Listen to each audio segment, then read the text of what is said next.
Bonjour, aujourd'hui je vais vous présenter une vidéo sur les erreurs à éviter pour cette épreuve de CGE. Alors je me suis inspirée bien sûr des fautes les plus courantes que j'ai pu trouver dans vos copies. Alors pour commencer, dans la synthèse, il ne faut rien ajouter qui ne soit pas déjà contenu dans les textes du corpus. Également, vous ne devez pas copier les phrases, donc pas copier les phrases qui sont dans les textes, ni donner de citation, sauf exception, si vraiment il y a des expressions ou une petite citation qui est vraiment indispensable. Sans cela, vraiment, vous ne devez à aucun moment recopier des parties du texte.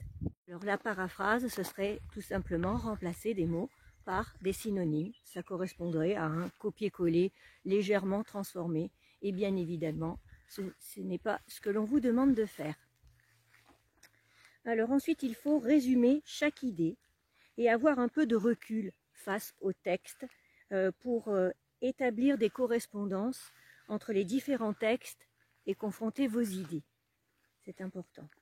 Ensuite, ne jamais dire document 1, document 2, document 3. Il faut, et là j'insiste là-dessus, citer le nom de l'auteur, le titre du livre ou de l'article. À chaque fois que vous donnez une nouvelle idée, dites de quel texte elle provient.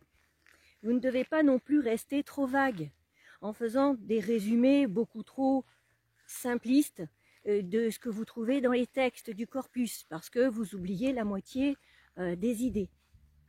Pensez bien que votre synthèse, elle doit quand même faire 4 pages. Donc 4 pages, ça demande quand même beaucoup de précision. Faites attention aux fautes d'orthographe, donc relisez-vous. Il faut bien évidemment accorder les verbes, vérifier que vous n'oubliez pas de respecter les pluriels. Vous avez également et bien souvent des phrases mal rédigées. Donc ça fait vraiment mauvais effet dans une copie. Il manque des mots quelquefois. Donc franchement, relisez-vous. Ensuite, il ne faut pas choisir une problématique et un plan qui ne correspondent pas. Parce que c'est un manque de logique, c'est vraiment quelque chose qui va vous pénaliser. Et dans l'écriture personnelle, si vous reformulez la problématique, eh bien à ce compte-là, mais reformulez-la en prenant bien soin de ne pas transformer la question. Parce qu'à ce moment-là, vous allez là encore perdre des points et peut-être même ne plus répondre à la question posée. Ou tout du moins vous en écarter. Et pas oublier dans la synthèse de donner la nature des documents quand vous les présentez dans l'introduction. Et vous devez souligner ce qui est en italique, uniquement ce qui est en italique, rien d'autre. Donc pour la synthèse et l'écriture personnelle, ne pas oublier de présenter l'idée directrice de chaque axe et de chaque sous-partie avant de rentrer dans le détail des textes que vous voulez aborder. Également, ne me mettez plus de titres avec des grands 1, petit a, petit b, petit c. Vous savez très bien que c'est réservé à votre brouillon et que nous devons comprendre la structure de votre devoir grâce à des paragraphes avec des alinéas. Et vous savez que vous devez sauter une ligne entre l'introduction et le développement, ainsi que entre les parties et entre le développement et la conclusion. N'oubliez pas dans l'écriture personnelle de mettre 1 ou 2 exemples culturels.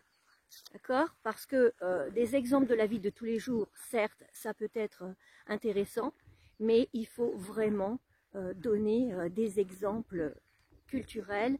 Vous avez eu toute l'année pour préparer votre programme avec les 2 thèmes, donc faites des fiches, d'accord? Faites des fiches de manière à à montrer que vous avez travaillé là-dessus et que vous connaissez des éléments assez précis. Pour la conclusion, ne me la faites jamais trop courte. 2 lignes, ça n'est pas sérieux. Si possible, faites également, pour l'écriture personnelle, faites une ouverture. Comme je vous ai dit, vous avez eu toute l'année pour vous préparer. Donc, une ouverture, également dans l'introduction, une phrase d'accroche. Ce n'est pas difficile à trouver quand on a bien préparé le thème. Voilà, donc j'espère que cette vidéo sur les erreurs à éviter vous aura été utile. Et je vous dis à bientôt pour les prochaines vidéos qui seront bien sûr les corrections des partiels. Merci.